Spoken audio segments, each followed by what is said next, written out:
Me llamo Claudia Varela, tengo 31 años y soy arquitecta. Siempre me han dicho que soy estructurada, incluso rígida. Tal vez sea cierto. Me gusta que las cosas encajen, como en los planos. Evito los imprevistos, detesto el desorden y me esfuerzo porque todo lo que me rodea respire equilibrio. Así he sido desde pequeña. Así sigo siendo. Vivo en Vigo, cerca del mar, en un ático que reformamos hace 3 años con mi pareja, Iván Salvatierra, diseñador gráfico. Él es el polo opuesto, desorganizado, espontáneo, de los que cambian de idea a mitad de frase. Llena la casa de bocetos sueltos, de objetos reciclados, de tazas con restos de café frío. Le encanta comenzar cosas. Terminarlas, ya no tanto. Llevamos más de 5 años juntos. No hay grandes peleas. Pero tampoco grandes emociones. Iván se ha vuelto predecible en su imprevisibilidad. Su ausencia emocional no es agresiva, solo constante. A veces habla como si yo no estuviera. Y yo, sin darme cuenta, he empezado a sentirme sola, incluso cuando compartimos la misma cama. Él apenas se relaciona con su familia. Para él, todo eso de las reuniones familiares es demasiado formal o una pérdida de tiempo. Yo, en cambio, vengo de una familia gallega grande y ruidosa, donde los abrazos llegan antes que las palabras. Me acostumbré a los almuerzos interminables, a las historias repetidas, al ritual del vermú antes de comer. Y fue precisamente en una de esas comidas en la casa de la tía Amalia, donde Iván como siempre no asistió, que comencé a conversar más seguido con don Elías, su padre. A sus 70 años, Elías es reservado pero cordial, con una forma de mirar que no incomoda pero tampoco olvida. Ingeniero jubilado, vive solo en una casa antigua cerca de Cangas do Morrazo, en una ladera que da al mar, donde el viento golpea los postigos en las noches frías. Ese día, al terminar de comer, ayudábamos a recoger la mesa. Mientras yo secaba los platos con cuidado, eran de loza antigua, con dibujos de helechos verdes, él los lavaba con movimientos lentos y constantes, como si fuera una ceremonia. En un momento me ofrecí a terminar yo sola, para que pudiera descansar. Él se negó con un leve gesto de la cabeza y dijo, si empiezo algo, lo termino. Su tono era sereno, sin buscar efecto. Pero me quedó grabado. Quizás porque en casa, últimamente, todo parece quedar a medias. Desde entonces, cada vez que lo veía, nuestras conversaciones se hacían un poco más largas. Nunca hablábamos de nada trascendental, el clima, la restauración de su terraza, los materiales que usaban en los años 60 en las fachadas gallegas. Pero esas charlas me dejaban pensando, como si algo se hubiera movido sin que yo pudiera nombrarlo. Una tarde, me llamó por teléfono. Su voz era pausada, grave. Disculpa la molestia, pero el sábado es el cumpleaños de Amalia. Iván parece que se ha olvidado otra vez, así que pensé, quizás podrías venir antes para ayudarme a preparar la terraza. María Elena quiere que todo esté alegre. Acepté sin pensar. Llegué a su casa a las 3. Llevaba un vestido largo de lino blanco, con botones nacarados y sandalias planas de cuero. Me recogí el cabello en un moño bajo y usé mis pendientes favoritos, unos aros pequeños de plata envejecida.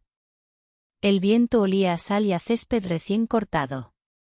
La casa tenía las contraventanas abiertas y la mesa del porche estaba cubierta con manteles, velas sin encender y bolsas con guirnaldas.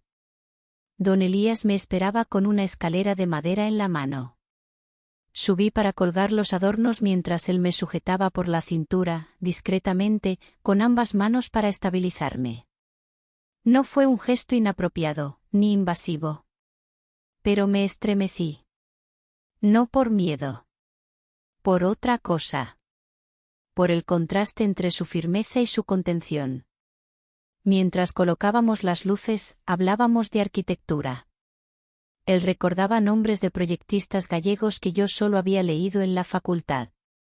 Le brillaban los ojos cuando hablaba de madera noble, de cubiertas inclinadas, de tejados de pizarra. Su manera de decirlo era casi poética. Como si cada palabra tuviera el peso justo. Al terminar, me ofreció un té. Lo preparó con hierbabuena seca que él mismo cultivaba. Nos sentamos en la terraza. Yo miraba al mar, él miraba mis manos. Bonito anillo, comentó, con voz suave. Era un anillo que me había comprado yo sola semanas atrás. Iván nunca reparó en él. Un regalo personal, dije. Don Elías no preguntó más. Pero su silencio decía mucho más que cualquier interrogatorio. Durante la cena familiar, su mirada volvía a buscarme de forma intermitente. No era la mirada de alguien que desea. Era la de alguien que recuerda. Que observa sin urgencia. Que sabe. Cuando brindamos, noté que su copa se alzaba con precisión, pero sus ojos no miraban al frente. Miraban mis dedos. Mis gestos. Mi forma de hablar. Esa noche, al regresar a casa, Iván me esperaba en el sofá, con una serie puesta de fondo y el móvil en la mano. No preguntó cómo había ido. No notó que yo llevaba otra luz en los ojos. Días más tarde, Iván me pidió, casi como quien delega una tarea trivial, que pasara por la casa de su padre a cuidar de Humo, el gato, porque él debía viajar por trabajo. Solo son 2 días. El gato se pone nervioso si no tiene compañía, me dijo, mientras buscaba sus auriculares. Fui sin resistencia. Al llegar, la casa estaba vacía pero llena de presencia. Todo estaba en su sitio. Incluso el aire. Humo me recibió sin entusiasmo, como si supiera que volvería. Preparé una infusión, me senté en el salón, tomé un libro antiguo sobre rehabilitación de edificios y me dejé envolver por el silencio. La lámpara de pie emitía una luz cálida. La manta tenía aroma a madera, como si absorbiera el espíritu del lugar. A las 9 en punto, sonó el teléfono.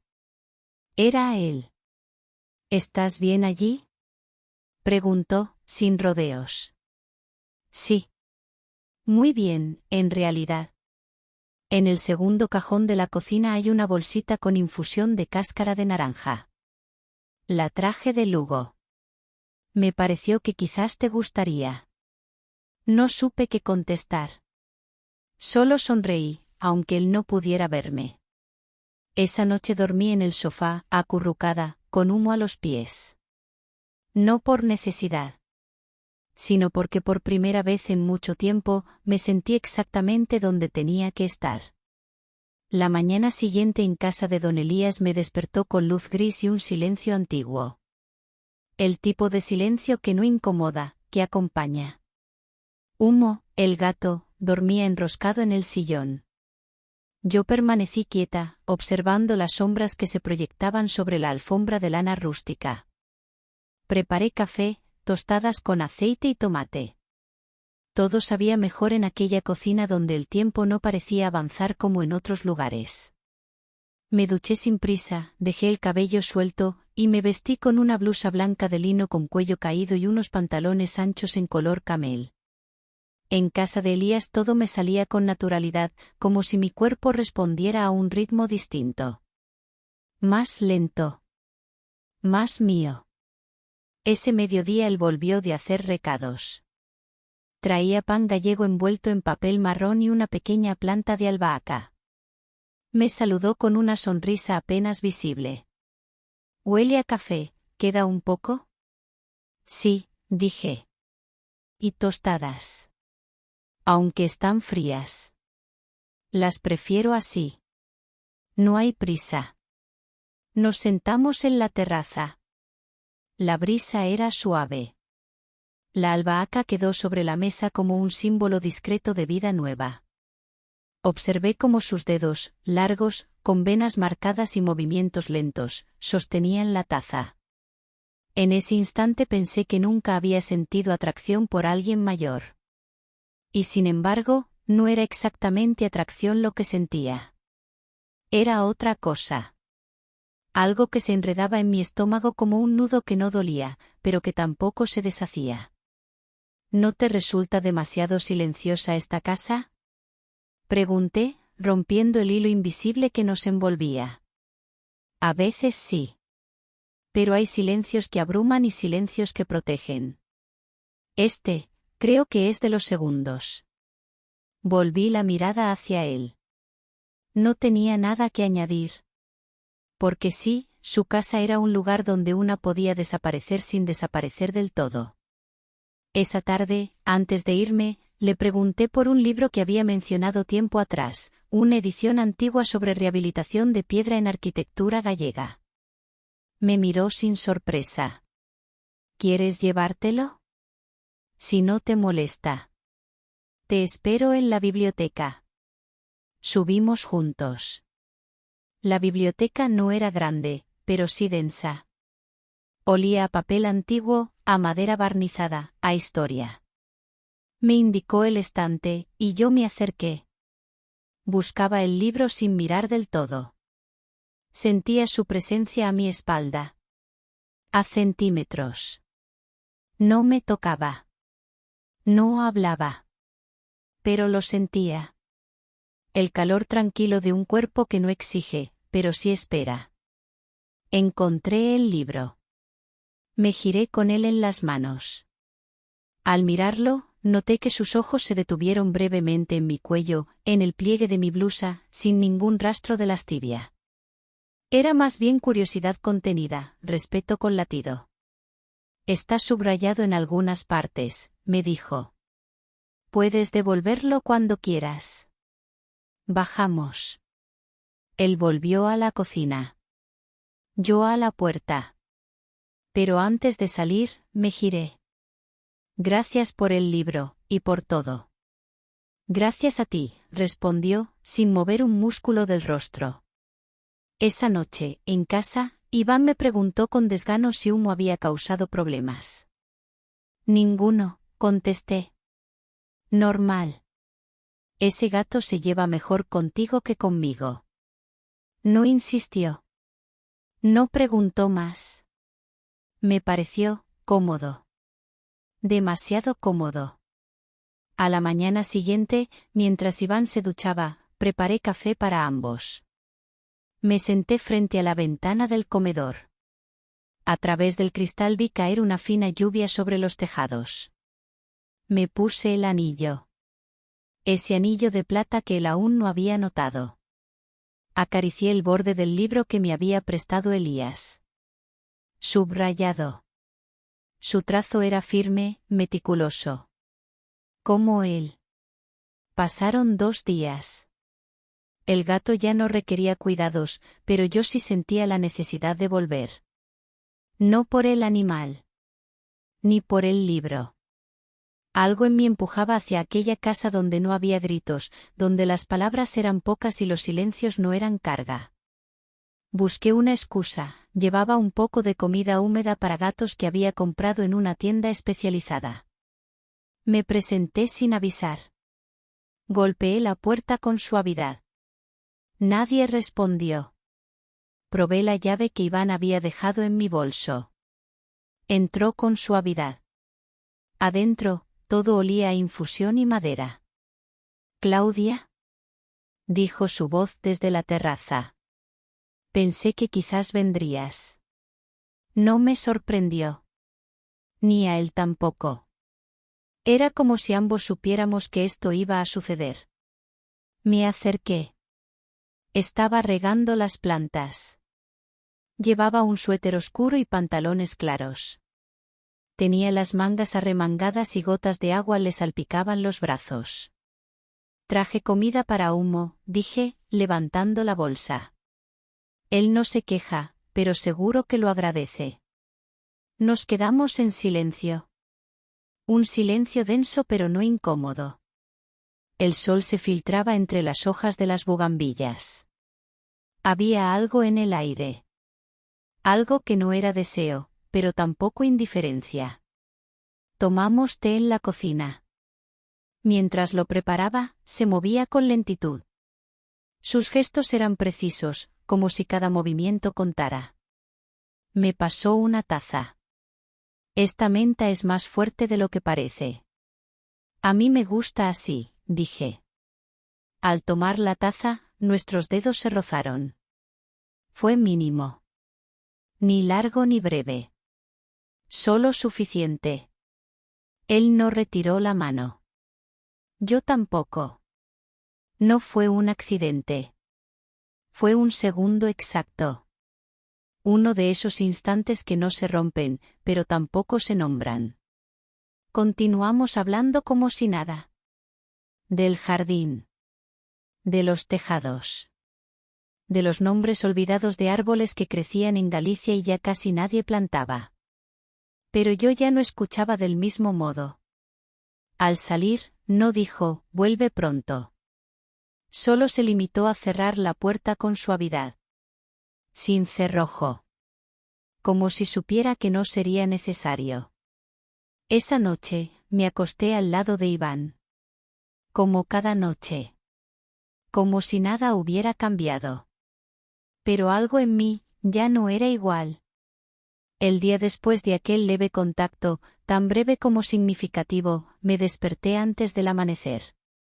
Humo ya no estaba a mi cargo, pero su imagen descansando junto a la ventana del salón se mantenía grabada en mi memoria. Su quietud, su forma de convivir con el espacio, igual que Elías. Ambos parecían no necesitar a nadie. Pero aceptaban la compañía sin condiciones. Fui a trabajar como siempre. Reuniones, planos, mediciones. Nadie notó mi distracción. Pero mientras discutíamos sobre la inclinación de un tejado de pizarra, yo pensaba en la forma en que él había sostenido la taza. En cómo sus dedos rozaron los míos y no retrocedieron. Durante una pausa, abrí el libro que me había prestado. La página marcada hablaba de cómo el tiempo modifica la piedra natural, no la daña, la transforma. Me pareció una metáfora demasiado evidente. Lo cerré sin continuar. Esa noche Iván volvió a casa antes de lo habitual. Traía una pequeña bolsa con pan y flores del mercado. Sin envoltorio, sin nota. Solo las dejó sobre la encimera, como si quisiera restarle importancia a un gesto que antes no hacía. Pensé que te apetecería algo diferente. Gracias, dije. No hubo beso. Ni abrazo. Solo un cruce de miradas y un silencio que ambos fingimos no notar. Mientras cocinaba, puso música suave. Él parecía estar haciendo un esfuerzo, aunque no podía ocultar la torpeza. Noté cómo me observaba de reojo mientras picaba las verduras. Últimamente hablas mucho con mi padre, dijo de pronto, sin agresividad, pero tampoco con curiosidad genuina. Lo veo en las comidas familiares. Y le devuelvo libros. Eso es todo. No respondió. Pero su silencio no era como el de Elías. Este era un silencio incómodo, de los que llenan el aire con preguntas que no se hacen. El domingo recibí un mensaje. Era de Elías. Tan breve como el mismo, si aún tienes tiempo libre, el libro sobre restauración de piedra tiene una segunda parte. Está aquí, por si te interesa. No contesté de inmediato. Pero supe que iría. Al día siguiente pasé por su casa a media tarde. Vestía un pantalón crema, una camisa azul claro y una chaqueta fina de punto. Me recogí el cabello de forma descuidada, aunque había pasado varios minutos frente al espejo. Elías abrió la puerta antes de que tocara el timbre. Te esperaba. No había ceremonia. Solo un hecho inevitable. Entré. Sobre la mesa del salón había otra taza, vacía. Junto a ella, el libro. La tetera ya estaba en marcha. ¿Lo has leído tú también? Pregunté. Varias veces. Me interesa cómo el tiempo reacciona con los materiales nobles. Me senté. Humo se acercó y se frotó contra mis piernas. Elías sirvió el té y se sentó frente a mí. Durante un rato no hablamos. Solo escuchamos el sonido del viento golpeando las contraventanas. En esa pausa sin palabras, sentí como mi respiración se ajustaba al ritmo de la suya. ¿Te has preguntado alguna vez si lo que no se toca también existe? Me dijo de pronto. Lo miré, desconcertada. ¿A qué te refieres? Hay presencias que se sienten, sin necesidad de ser nombradas. Quise responder, pero me limité a asentir. No era el momento de hablar. Era el momento de escuchar. Se acercó al mueble del fondo y extrajo una caja. Dentro había recortes, esquemas, fotografías de fachadas antiguas. Algunas estaban dobladas y tenían anotaciones a mano. Son de mis años en Santiago, explicó. Cuando aún pensaba que el futuro era algo que se podía diseñar como un plano. Pasamos la tarde revisando aquellos documentos. Sus manos rozaban las mías al pasar las páginas. No había contacto intencionado, pero sí inevitable. Él no lo evitaba. Yo tampoco. Afuera comenzó a llover. Una lluvia ligera, persistente, que parecía hecha a medida para esa casa. Humo se subió al sofá y se acurrucó. Yo sentía que el mundo se replegaba hacia adentro. Como si todo lo demás dejara de tener urgencia. Cuando me levanté para marcharme, él no me acompañó a la puerta. Solo dijo, si decides volver, no necesitas excusa. La llave funciona igual. Salí. Bajo la lluvia. Sin paraguas. Caminé hasta el coche sintiéndome absurdamente liviana. El pelo húmedo, el rostro frío, pero dentro de mí, algo se calentaba despacio. No era culpa. Tampoco ilusión. Era reconocimiento. El cuerpo sabe antes que la mente cuando algo ha cambiado. Esa semana Iván se volvió más presente. Cocinaba. Me preguntaba cómo me sentía. Noté que intentaba estar, como si de pronto algo invisible lo hubiera alertado. Pero no era él quien me ocupaba los pensamientos.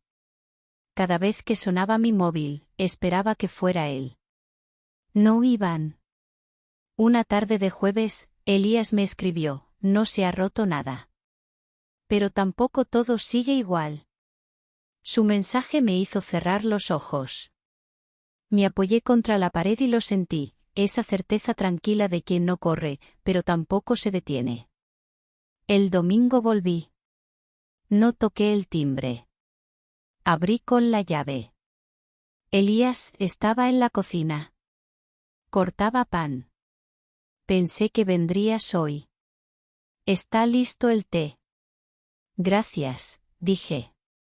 Hay algo en la terraza que me gustaría que vieras.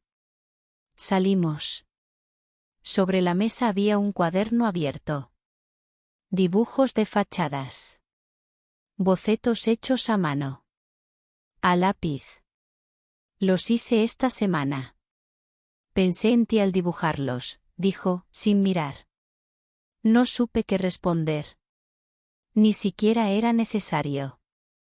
Nos sentamos. El aire olía a sal y a madera húmeda. El cielo estaba cubierto, pero no gris. Todo tenía un tono que no se podía nombrar.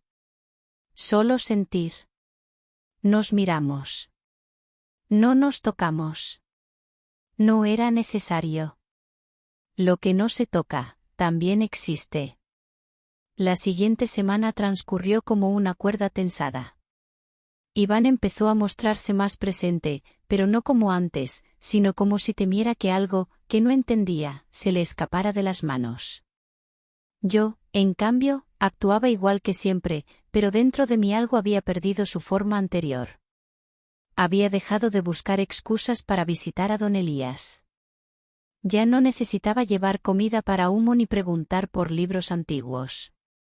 A veces simplemente aparecía y él me recibía con un gesto, como quien abre la puerta a algo que no sabe cómo nombrar, pero que ya ha aceptado.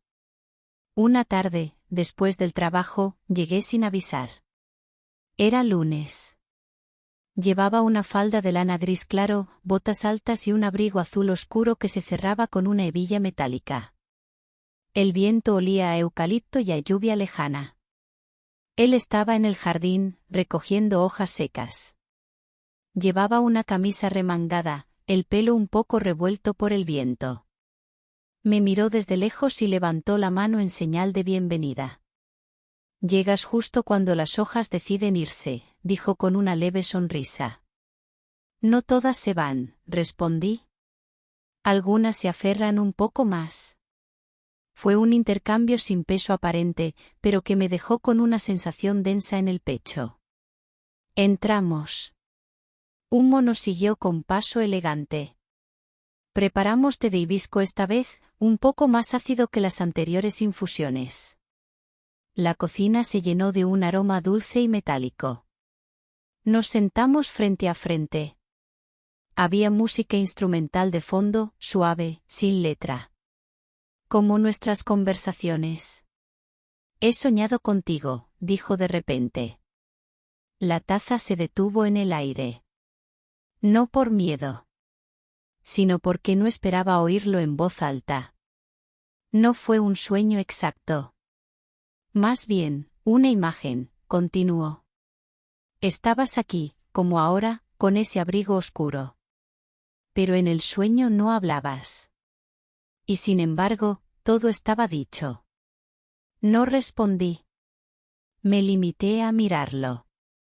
A notar la forma en que el vapor subía entre nosotros y disolvía las palabras en el aire. Esa noche no me quedé mucho más. Me despedí en la puerta, sin urgencia, sin ceremonia. Él no dijo, «hasta luego». Solo mantuvo la mirada mientras me alejaba. Aquel silencio tuvo más peso que cualquier frase. Al día siguiente, en casa, Iván estaba cocinando cuando de pronto lo soltó todo de golpe. «¿Qué está pasando con mi padre?» Mi cuerpo se tensó. No por la acusación, sino por el tono con que lo dijo. No había enojo, sino una mezcla de inseguridad y resignación. Como si ya supiera la respuesta. «Hablo con él, sí». «Me hace bien», respondí con calma. ¿Te hace bien hablar con un hombre que casi no sale de casa, que vive en un mundo propio? Tal vez por eso me hace bien. No exige, no espera. Solo está. Él calló. No lo negó. Pero su rostro se cerró como una puerta que se atranca por dentro. Aquella noche, dormimos espalda contra espalda. Como tantas veces. Pero esta vez el aire entre nosotros no era de rutina, sino de distancia medida. Días después, fue el propio don Elías quien me escribió: «Si tienes un rato, me gustaría mostrarte algo. No es urgente. Pero es importante». Fui al final de la tarde. Ya casi anochecía cuando llegué. Llevaba un vestido largo de punto fino, color vino, con un cinturón suave que marcaba apenas la cintura. El cabello suelto, con una trenza lateral. Al llegar, él estaba en la terraza, encendiendo unas pequeñas luces colgantes que colgaban del techo. «He hecho limpieza en el desván. Encontré cosas que no recordaba tener. ¿Te apetece verlo?» Subimos. El espacio era estrecho pero acogedor. Había cajas, libros antiguos, herramientas, fotografías en blanco y negro. En una esquina, una caja forrada en tela azul. Ahí guardaba cartas antiguas. Algunas nunca enviadas, dijo, sin mirarme. Me senté en el suelo. Él también. Tomamos una de las cartas. Estaba doblada cuidadosamente, con una tinta que se había desvanecido en algunas partes. Esta la escribí a alguien que nunca conocí del todo. O que quizás nunca me conoció a mí, confesó. Hubo un largo silencio. Yo seguía sentada frente a él. La atmósfera era tan íntima, tan densa, que hasta el polvo parecía haberse detenido en el aire. Sus manos estaban cerca de las mías. No me tocó. Ni siquiera hizo el intento. Pero había algo entre nosotros, la certeza compartida de que ese espacio, ese instante, era irrecuperable si se rompía. ¿Tú has escrito alguna carta que nunca entregaste? Me preguntó. No contesté. Porque en ese momento yo misma era una carta sin remitente, sin destino, doblada con cuidado, esperando no ser abierta demasiado pronto. Bajamos al salón cuando ya era noche cerrada. Preparó un té suave, casi sin aroma. Lo sirvió sin hablar. Nos sentamos uno junto al otro en el sofá. Por primera vez, no estábamos frente a frente. Estábamos al lado, como quien decide estar del mismo lado de la historia, aunque aún no sepa cómo se escribe. No tienes que decidir nada, dijo sin mirarme. Solo quería que supieras que aquí no se te exige presencia. Solo se agradece. Permanecí en silencio. Pero mi cuerpo se quedó un poco más cerca del suyo. No lo toqué. Él tampoco. Pero la cercanía hablaba en nuestro lugar. Al regresar a casa, Iván dormía en el sofá, con la televisión encendida. Parecía un niño cansado. Me detuve a mirarlo por unos segundos. No sentí enojo. Ni tristeza. Solo esa melancolía sutil que acompaña al final de una página que ya no se puede reescribir. Apagué la luz. Me senté en la cocina. Tomé un poco de agua. En la repisa, aún estaba el ramo de flores que él había traído días atrás. Se marchitaba lentamente. Lo miré, y comprendí que ya no era solo la distancia entre él y yo, sino la cercanía creciente con otro espacio. Uno que no podía definirse, pero sí habitarse. No volví a la casa de don Elías durante varios días. No porque no quisiera, sino porque necesitaba entender por qué deseaba estar allí más que en ningún otro sitio. Me decía que debía ordenar mis ideas, pero en el fondo sabía que no había ideas que ordenar. Solo una verdad que ya vivía en mí, aunque aún no hubiera sido pronunciada. En casa, Iván se movía como alguien que intenta mantener en pie una estructura que ya no le pertenece. Me preparaba café sin decir palabra, me preguntaba por mis reuniones con una amabilidad sobreactuada. En las noches, nuestros cuerpos dormían cerca, pero sin tocarse. Como dos líneas paralelas. Correctas. Distantes. Una mañana de sábado, mientras ordenaba algunos libros de arquitectura, encontré una libreta mía. Entre las páginas, un croquis inacabado de una vivienda. Recordé que lo había dibujado hace años, tejado inclinado, ventanas pequeñas, terraza de piedra. No era mi estilo habitual. Ahora lo entendía. Sin saberlo, había dibujado la casa de Elías. La certeza me golpeó suave, como el viento del norte en el cuello cuando uno baja la mirada. No lo había planeado. No lo había buscado. Pero lo había reconocido. Como se reconoce un lugar donde nunca se ha estado, pero al llegar, todo está donde debe. Volví a su casa al atardecer. No había avisado. Llevaba un abrigo de paño beige, medias gruesas, y botas oscuras. Un vestido color verde musgo se escondía bajo el abrigo. Toqué el timbre, aunque tenía la llave. No supe por qué. Tal vez por respeto. Tal vez porque esa noche no quería entrar sola. Me abrió sin sorpresa. Pensé que quizás venías hoy. El cielo está igual que la última vez. ¿Eso es bueno o malo? Pregunté. Solo es cierto. Entramos. La casa estaba en penumbra, apenas iluminada por una lámpara baja en el salón. Todo era reconocible, pero nada sonaba igual. El silencio ya no era vacío. Era denso.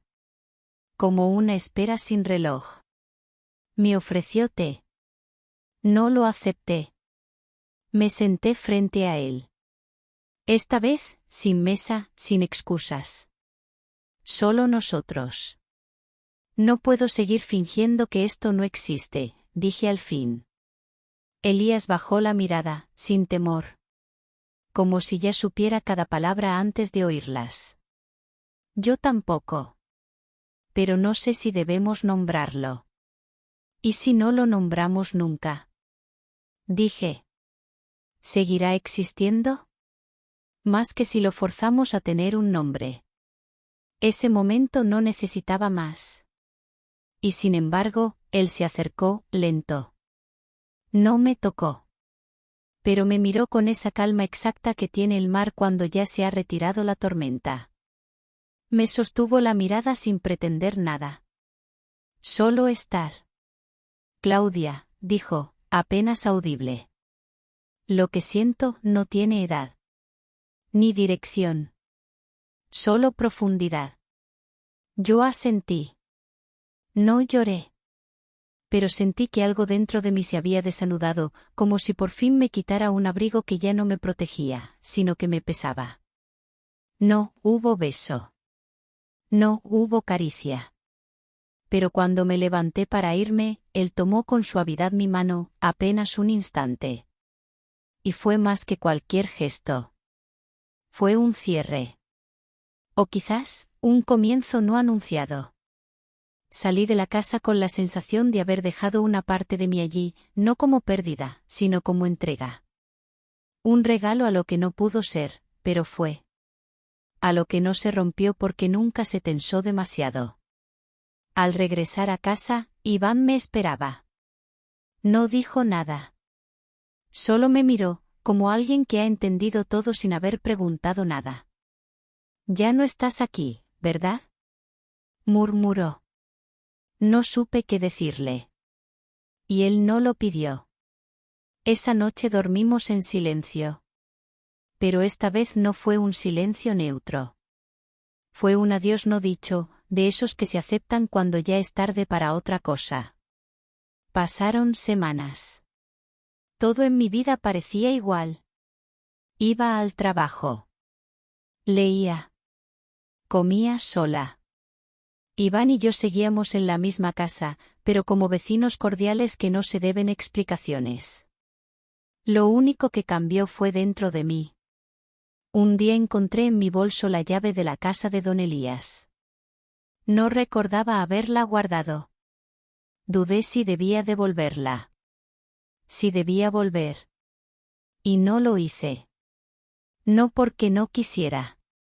Sino porque sentía que, si lo hacía, rompería algo perfecto en su fragilidad. Un mes más tarde, mientras caminaba por una calle del casco viejo de Vigo, pasé frente a una librería antigua. En el escaparate, entre libros de arquitectura y mapas de Galicia, vi un cuaderno de tapas negras con una etiqueta escrita a mano, para quien sabe esperar sin exigir. No tenía firma. Pero supe que era de él. Entré. Pedí ver el cuaderno. El dueño me lo entregó en silencio. En la primera página, solo una frase: el silencio es el lugar donde las cosas verdaderas comienzan. Y debajo, mi nombre, escrito con tinta azul. Claudia.